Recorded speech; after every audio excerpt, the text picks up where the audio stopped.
നമസ്കാരം. സിനിമാ കഫേയിലേക്ക് സ്വാഗതം. അലി, പ്രോഗ്രാമിൻ്റെ പേര് അത് തന്നെയല്ലേ? ഹൈദർ പറഞ്ഞ പോലെ സിനിമാ കഫേയിലേക്ക് സ്വാഗതം. ഞാൻ ഇന്നൊരു സിനിമ കണ്ടു അലി. ഹൈദർ ഇന്നാണ് സിനിമ കണ്ടത്? മഞ്ഞുമൽ ബോയ്സ് ആണോ ബ്രഹ്മയുഗമാണോ? അതൊന്നുമല്ല, ഒരു അല്ല ഒരു സർക്കാർ ഉൽപ്പന്നം. ഞാൻ ആ സിനിമയെക്കുറിച്ച് ഒരുപാട് കേട്ടിരുന്നു. ആ സിനിമയുടെ പേരൊക്കെ മാറ്റിയായിരുന്നു അല്ലേ ഹൈദറെ? ആ സിനിമ റിലീസ് ചെയ്ത അന്നു മുതൽ പ്രശ്നമാണ്. ആദ്യം 1-ാം തീയതി സമരം, തിയേറ്റർ ഉടമകൾ സമരം കൊണ്ടുവന്നു. പിന്നീട് സെൻസർ ബോർഡിൻ്റെ വിഷയം. ഭാരതം എന്ന് പേര് കേട്ടപ്പം BJP സർക്കാരിൻ്റെയൊക്കെ ആണല്ലോ സെൻസർ ബോർഡിൽ ആളിരിക്കുന്നത്. അവർ കത്രയെ വെച്ച് ഇതൊക്കെ അവരെ എന്തുമാത്രം പ്രതിസന്ധിയിലാക്കിയെന്നറിയാം. എങ്കിലും ആ സിനിമ ഗംഭീരമാണെന്നുള്ള അഭിപ്രായം എനിക്ക് കൃത്യമായിട്ടുണ്ടല്ലേ. കേന്ദ്രത്തിൽ പിന്നെ BJP അല്ലേ, പേര് മാറ്റിയാലും അത്ഭുതപ്പെടാനൊന്നുമില്ല. സെൻസർ ബോർഡിൽ അവരുടെ ആൾക്കാരൊക്കെ ഇരിക്കുന്നത്. എന്തുവാട്ടെ, ആ സിനിമയെക്കുറിച്ചൊന്ന് പറയാം. ഈ മലയാള സിനിമയിൽ പൊതുവെ ഒരു വിഷയമുണ്ട്, വലിയ താരങ്ങളൊന്നും ഹിറ്റടിക്കില്ല എന്ന്. നമുക്കറിയാമല്ലോ, പണ്ട് ഞാൻ കണ്ട സിനിമയിൽ സുഡാനി ഫ്രം നൈജീരിയ അന്ന് ഭയങ്കര ഹിറ്റടിച്ച സിനിമ. ഇപ്പോൾ അത് കഴിഞ്ഞ് രോമാഞ്ചം, ഇപ്പോൾ അതേ എത്തി നിൽക്കുന്നു പ്രേമലു. ഇതെല്ലാം താരങ്ങളുണ്ടായിട്ടൊന്നുമില്ല, ആ സിനിമകൾ ഹിറ്റടിക്കും. അതുപോലത്തെ തന്നെ ഒരു സിനിമയാണ് ഇത്. സൂപ്പർ ഹിറ്റിലേക്ക് പോകുന്നു എന്ന് തന്നെയാണ് എൻ്റെ അഭിപ്രായം. ഞാൻ കണ്ടതുകൊണ്ട് അത് തന്നെ പറയുകയും ചെയ്യുന്നത്. അല്ല ഹൈദരെ, സുബീഷ് അല്ല ഈ സിനിമയിലെ നായകൻ? എനിക്ക് സുബീഷിൻ്റെ സിനിമകൾ ചെയ്തു വെച്ചിരുന്ന പല സിനിമയും കണ്ടിട്ടുണ്ട്, അതൊക്കെ ഗംഭീരമാക്കിയിട്ടുണ്ട്. പക്ഷേ ഇതിലെങ്ങനെയുണ്ട് സുബീഷ്? അല്ലി പറഞ്ഞത് കറക്റ്റ് തന്നെയാണ്. പക്ഷേ ഞാൻ ഈ സിനിമ കണ്ടിട്ട് കുറേ കാര്യങ്ങൾ എൻ്റെ മൊബൈലിൽ നോട്ട് ചെയ്തു.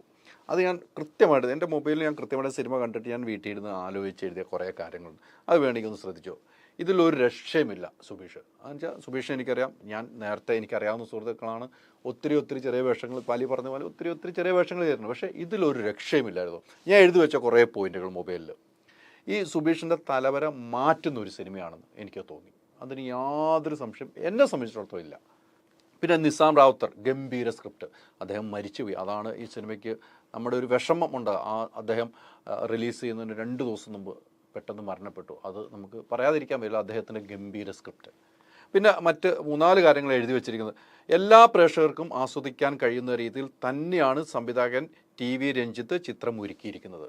പല സംവിധായകരുണ്ട്, പക്ഷേ ഈ സിനിമ എല്ലാ പ്രേക്ഷകർക്കും കൃത്യമായിട്ട് ഉൾക്കൊള്ളാൻ കഴിയുന്ന, ആസ്വദിച്ച് കാണാൻ പറ്റുന്ന നിലയിൽ തന്നെയാണ് ഇത് സംവിധാനം ചെയ്തിരിക്കുന്നത്. പക്ഷേ അതിനകത്ത് നമുക്ക് പ്രേക്ഷകരെ സംബന്ധിച്ച് ശരിക്കും പൊട്ടിച്ചിരിക്കാനുള്ള വകയുണ്ട്. പൊട്ടിച്ചിരിക്കുന്നതോടൊപ്പം തന്നെ നമുക്ക് ചിന്തിപ്പിക്കുന്ന കുറേ ഘടകങ്ങൾ ഈ സിനിമയിലുണ്ട് എന്ന കാര്യത്തിൽ സംശയമില്ല. എനിക്ക് കണ്ടപ്പോൾ തോന്നിയ കാര്യം തന്നെയാണ് അലിയുടെ അടുത്ത് പറയുന്നത്. ഞാൻ നോട്ട് ചെയ്ത കാര്യങ്ങൾ തന്നെയാണ് അലിയുടെ അടുത്ത് പറയുന്നത്. വേറൊരു പ്രത്യേകത ഉണ്ടല്ലോ, നമുക്കറിയാമല്ലോ, ഈ കുടുംബാസൂത്രണം അത് കേന്ദ്ര സർക്കാർ കൊണ്ടുവന്ന ഒരു നടപടിയായിരുന്നു. അതുമായി കണക്ട് ചെയ്ത് പോകുന്ന സംഭവങ്ങളാണ് ഈ സിനിമ. ഇത് നമ്മൾ കാണേണ്ട സിനിമ തന്നെയാണ് അലി. അതുകൊണ്ടാണ് അലി എന്നോട് ഈ കാര്യം ചോദിച്ചതും ഞാൻ കൃത്യമായിട്ട് മറുപടി പറയുന്നു. അത് പറഞ്ഞത് കാര്യം ട്രെയിലർ കണ്ടപ്പോഴേ എനിക്ക് തോന്നി. അല്ല അലി, നമ്മൾ വലിയ സാക്ഷരത കേരളത്തിലാണ് താമസിക്കുന്നതൊക്കെ പറയുന്നുണ്ട്, പക്ഷേ ലൈംഗിക വിദ്യാഭ്യാസത്തിൽ നമ്മൾ വലിയ പുറകോട്ടാണ്. അത് കൃത്യമായിട്ട് തന്നെ പറയാം. അത് ഈ സിനിമ കാണുമ്പോൾ നമുക്ക് മനസ്സിലാവുകയും ചെയ്യും. അലി, ഇവിടെ ഒരു പ്രശ്നം എന്താണെന്ന് പറയാം. അലി, ഇപ്പം സിനിമ റിലീസ് ചെയ്ത് നമ്മൾ 8-ാം തീയതി റിലീസ് ചെയ്തു. ഞാൻ ഇവിടെ ഇല്ലായിരുന്നു, ഞാൻ ഖത്തറിൽ പോയേക്കുമായിരുന്നു. ഖത്തറിൽ പോയിട്ട് വന്നിട്ട് സിനിമ കണ്ടപ്പോൾ ഇഷ്ടപ്പെട്ട കാര്യങ്ങളാണ് ഞാൻ അലിയുടെ അടുത്ത് പറയുന്നത്. അലി സാധാരണ സിനിമ കാണാൻ പോകുന്നത്, എൻ്റെ കാര്യം നോക്കുമ്പം അലി ഈ റിവ്യൂ ഒക്കെ കണ്ടിട്ടാണ് പോയിക്കൊണ്ടിരുന്നത്. ഈ തവണ റിവ്യൂ കണ്ടിട്ടാണ് അലി പോയത്. അത് എന്നോടൊന്ന് പറയണം. പിന്നെ മറ്റൊരു പ്രധാനപ്പെട്ട കാര്യം, ഈ പറഞ്ഞ പോലെ 8-ാം തീയതി സിനിമ റിലീസ് ചെയ്തു. വലിയ ഷോകളൊന്നും കിട്ടാത്തൊരവസ്ഥ വന്നു. എന്ന് വെച്ചാൽ തിയേറ്റർ ഉടമകൾ പല സ്ഥലത്ത് രാവിലെ ആയിരിക്കും ചിലപ്പോൾ ഷോ, ചിലപ്പോൾ ഉച്ചയ്ക്ക് കൊടുക്കും, വൈകുന്നേരം ഒന്നും കൊടുക്കുന്നില്ല. പിന്നീട് ആ ഷോയുടെ എണ്ണം കൂട്ടി. തിയേറ്റർ ഉടമകൾക്ക് ഈ സിനിമ വിജയിക്കുന്നതുകൊണ്ട് തിയേറ്ററിൽ എണ്ണം കൂട്ടി.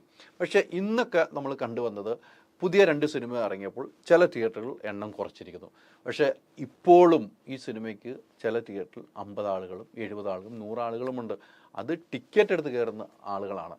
അതുകൊണ്ട് തന്നെ ഈ സിനിമ കാണേണ്ട സിനിമ തന്നെയാണ് എന്ന് ഉറപ്പിച്ച് ഞാൻ പറയുന്നത്. അലിയുടെ അഭിപ്രായവും പ്രേക്ഷകരിലേക്ക് പറയേണ്ടതുണ്ട്. ഹൈദരെ ചോദിച്ച പോലെ ഞാൻ റിവ്യൂ കണ്ടിട്ടൊക്കെ സിനിമയ്ക്ക് പോകാറില്ല, പക്ഷേ ഇതിൻ്റെ റിവ്യൂ ഇതുവരെ കാണാനും പറ്റിയിട്ടില്ല. പക്ഷേ ഹൈദർ ഇപ്പോൾ ഇത്രയും കൃത്യമായിട്ട് പറഞ്ഞുകൊണ്ട് എന്തായാലും സിനിമ ഞാൻ കാണാൻ തീരുമാനിച്ചു.